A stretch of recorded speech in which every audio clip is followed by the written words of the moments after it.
Madam మీ phone. Oh thank you. Madam మీకు విషయం చెప్పాలి. విజయ్, మన బిజినెస్ కి సంబంధించిన విషయాలన్నీ నీకు తెలుసు.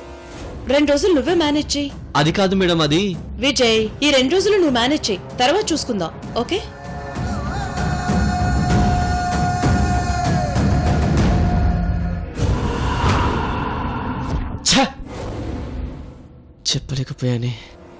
చెప్పలేకపోయానే. ఆ దరిద్ర ఫోన్ ఇప్పుడే రావాలా?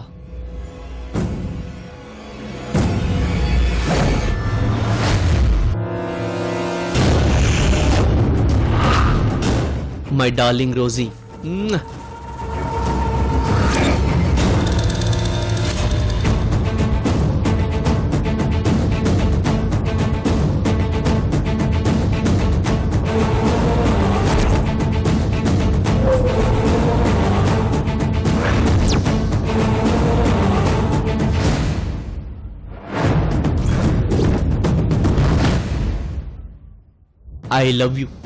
I love you so much.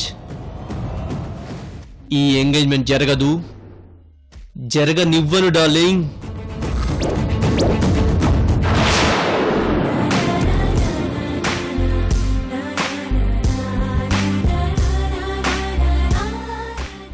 Nandini, Nandini, Nandini.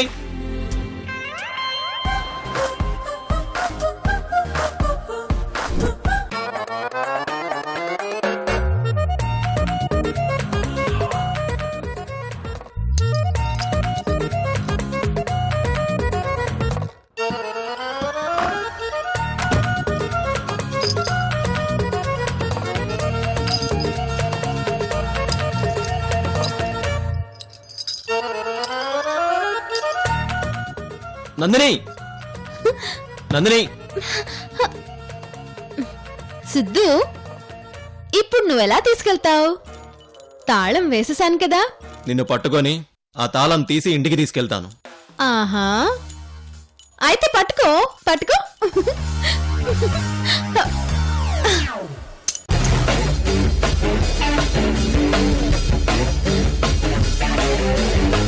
Nandini, అలా విసిరేసావేంటి? ఇప్పుడేం చేస్తావు? నిన్ను పట్టుకొని ఎలాగాని ఇక్కడి నుంచి తీసుకెళ్తాను. ఆహా, పట్టుకో చూద్దాం. పట్టుకో. నందిని ఆగు. సిద్ధు, సిద్ధు. నందిని చెప్పేది విను. సిద్ధు. నందిని.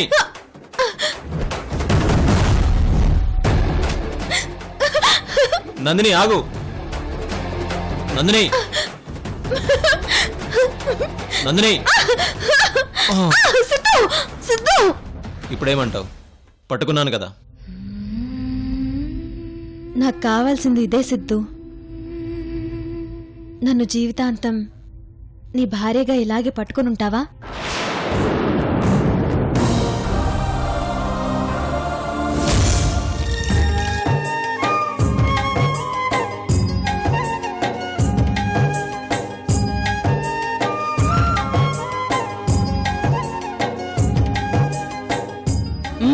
ఇదిగో పసుపు ముద్ద చాలా పెద్దగా ఉండాలి. తొందరగా కలపండి, బాగా కలపండి.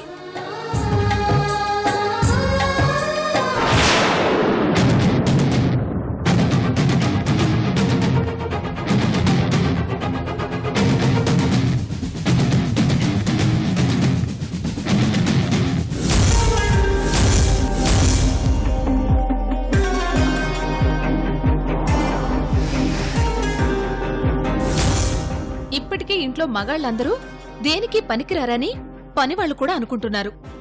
కనీసం మీరైనా వాళ్ల ముందు జెంటిల్మెన్ అనిపించుకోండి.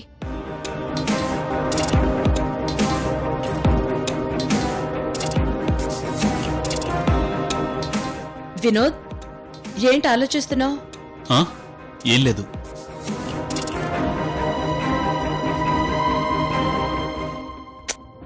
లక్ష్మి, ఏంటిలా స్లోగా కలుపుతున్నావు? త్వరగా కానీ, ఫాస్ట్ గా కలుపు. చూసావా భార్గవి, మనవరాలి నిశ్చితార్థం అనగానే మీ అమ్మకి ఎంత హుషారు వచ్చేసిందో.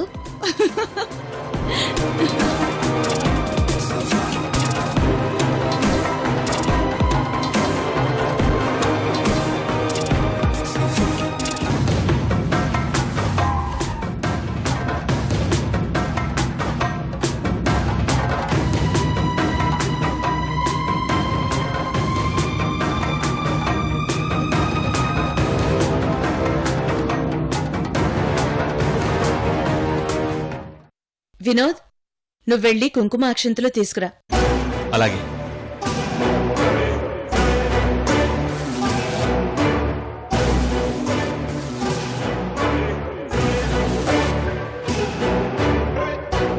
అది ఇట్రా.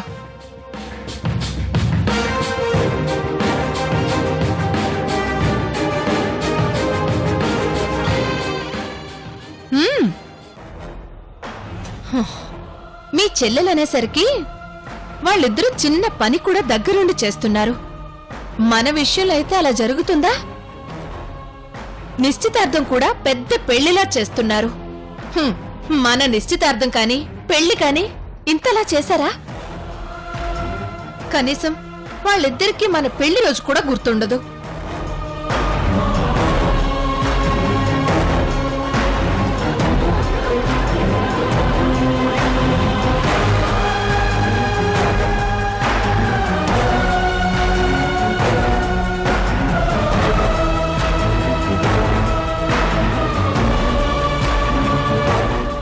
అమ్మయ్యా, ఈ పసుపు కలపడం అయిపోయింది.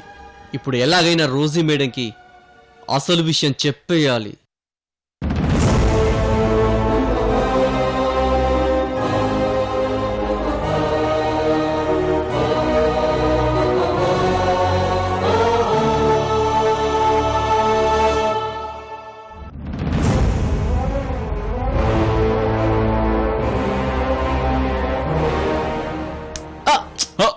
ఓ sorry sorry sorry sorry sorry sorry.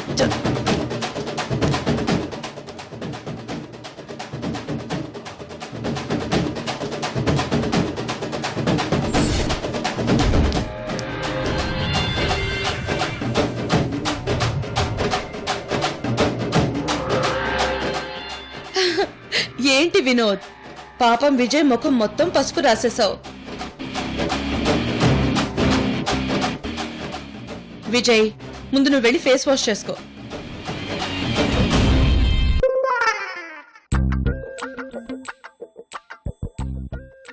Vinod, ఆ? ఎక్కడికి రా? ఈ పసుపు ముద్దకి నువ్వే కుంకుమ అక్షతలు పువ్వులు వేయాలి. అవునరా, ఇది అన్నయ్య చెల్లెలు నిశ్చితార్థం సందర్భంగా చేసే పసుపు పూజ కాబట్టి నువ్వే చేయాలి. అలాగే.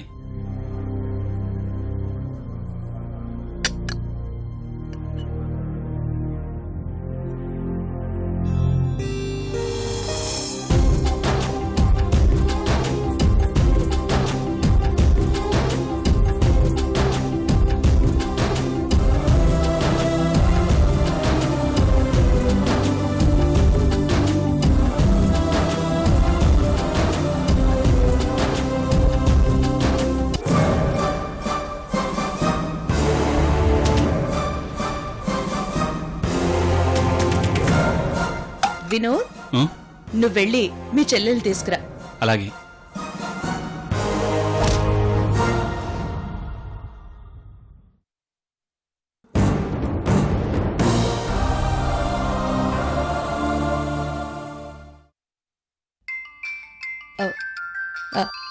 Excuse me.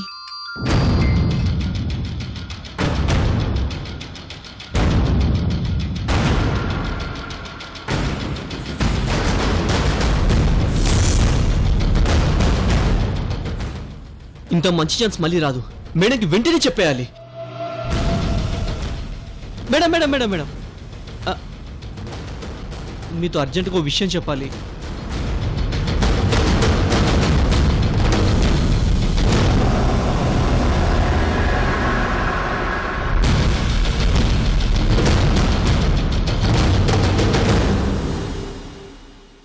ఎందుకు జరిగిందో ఎలా జరిగిందో తెలియదు కానీ ముసుగులో ఉంది రోజీ కాదు మేడం, నందిని.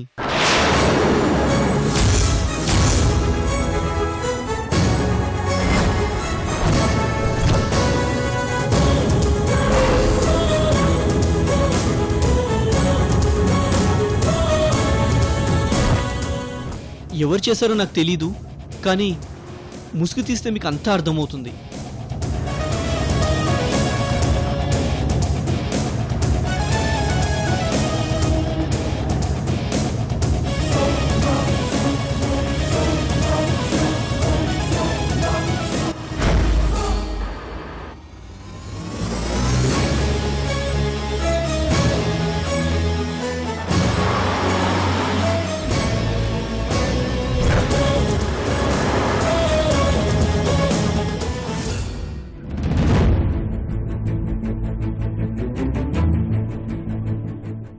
అబ్బో నా మనవరాలు సీతమ్మ వాకిట్లో సిరిమెల్ల చెట్టులాగా ఎలా వెలిగిపోతుందో చూడండి.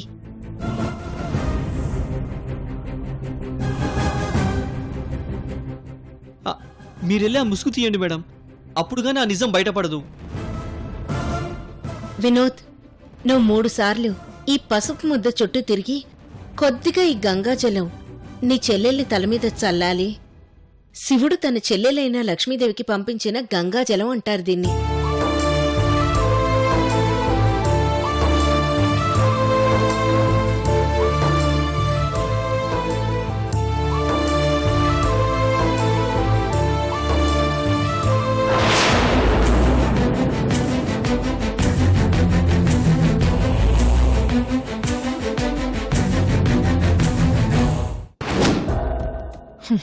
నా మొగుడి ముఖం మాడిపోతుంది.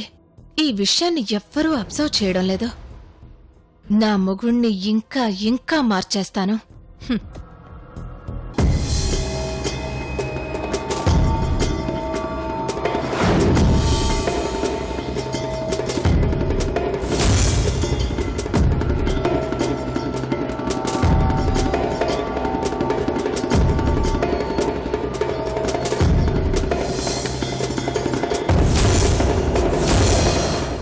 అది మేడం మ్యాటర్. ఏ విజయ్, ఒక్క నిమిషం.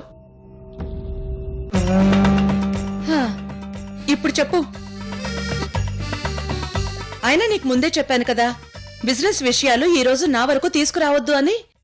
నువ్వేదో సీరియస్ గా చెప్తున్నావు. హ, నేను చలికి కాటన్ పెట్టుకోవడం వల్ల ఏమీ వినిపించలేదు.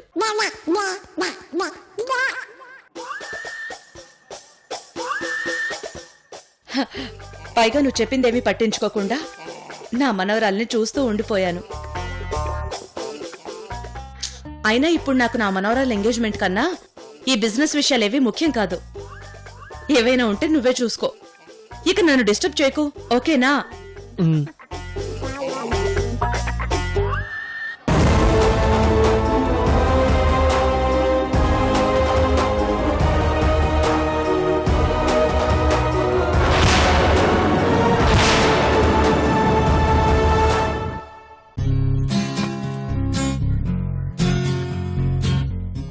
ఇదిగో వినోద్, ఇప్పుడు ఆ పసుపు ముద్దని నీ చెల్లెల తల మీద నువ్వే పెట్టాలి. అలా పెట్టి మన రోజీని ఇంటి చుట్టూ తిప్పి రావాలి. అలాగే.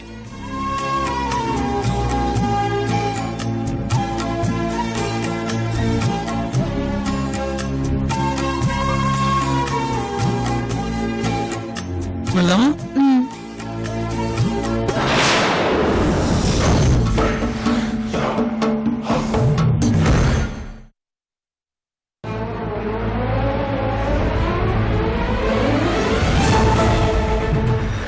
లక్ష్మి మేడం, మీరు నాకు మామూలుగా ట్విస్ట్ ఇవ్వడం లేదు.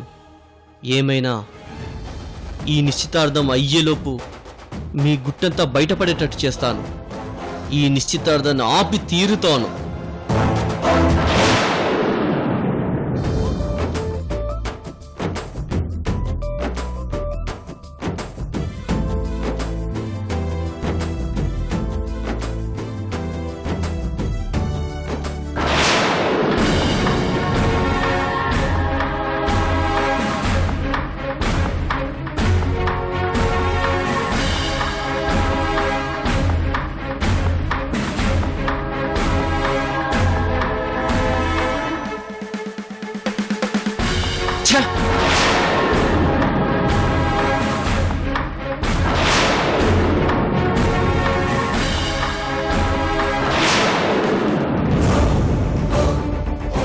నందిని, ఏమైంది నీకు? ఇంతకుముందు లోకితో పెళ్లి ఒప్పుకున్నావు, ఇప్పుడెందుకు మొండికేస్తున్నావు? అప్పుడు నేను అలా ఒప్పుకోవడానికి ఒక కారణం ఉంది. అదేంటో తెలుసా? నేను నీకు దక్కనని తెలిసాక బాధపడి రియలైజ్ అయ్యి మళ్ళీ నాకు దగ్గరవుతావనే ఆశతోనే ఆ రోజు నువ్వు చెప్పగానే నేను ఈ పెళ్లికి ఒప్పుకున్నాను.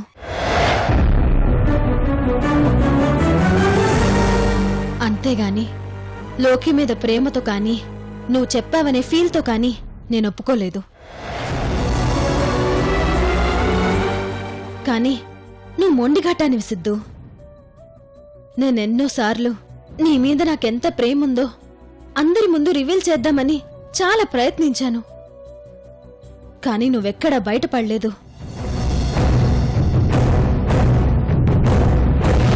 ప్రేమించే వాళ్ళకి జాలి గుండె ఉంటుందని తెలుసు గాని రాతి గుండె ఉంటుందని నిన్ను చూశాకే తెలిసింది.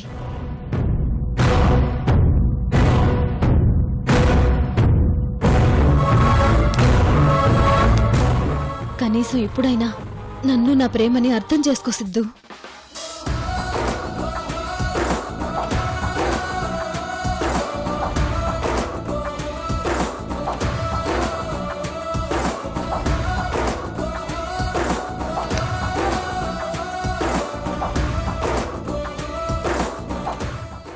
చూడు నందిని,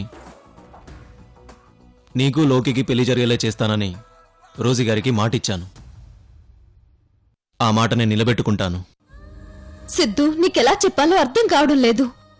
మనిషి వినడంలో తొందరపడొచ్చు గాని మాట్లాడడంలో మాటివ్వడంలో తొందరపడకూడదు. అలా ఇస్తే మనం చాలా కోల్పోవాల్సి వస్తుంది, నష్టపోవాల్సి వస్తుంది. అయినా నన్ను అడగకుండా నా పర్మిషన్ తీసుకోకుండా అలా మాట ఇవ్వడం ఏంటి? నిన్ను నీ ప్రేమని మర్చిపోతానని ఎలా అనుకున్నావు?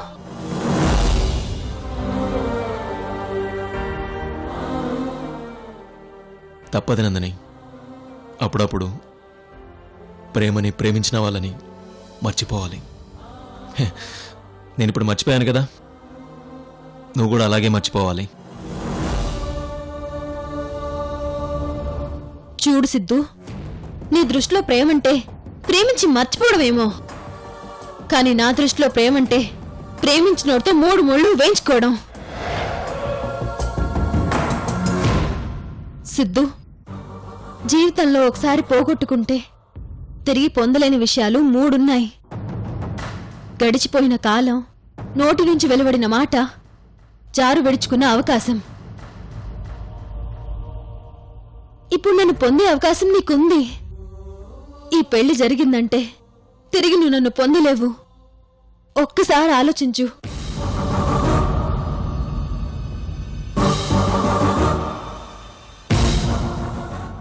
నందిని, నువ్వు చెప్పేది కరెక్టే, నేను కాదనను.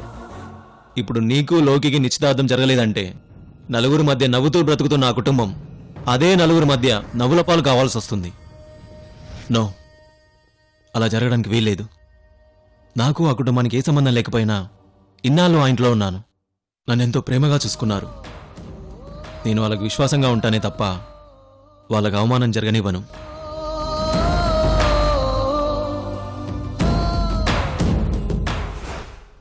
అందుకోసం నా ప్రేమనే కాదు, దీన్ని వదులుకోవడానికైనా నేను సిద్ధపడతాను.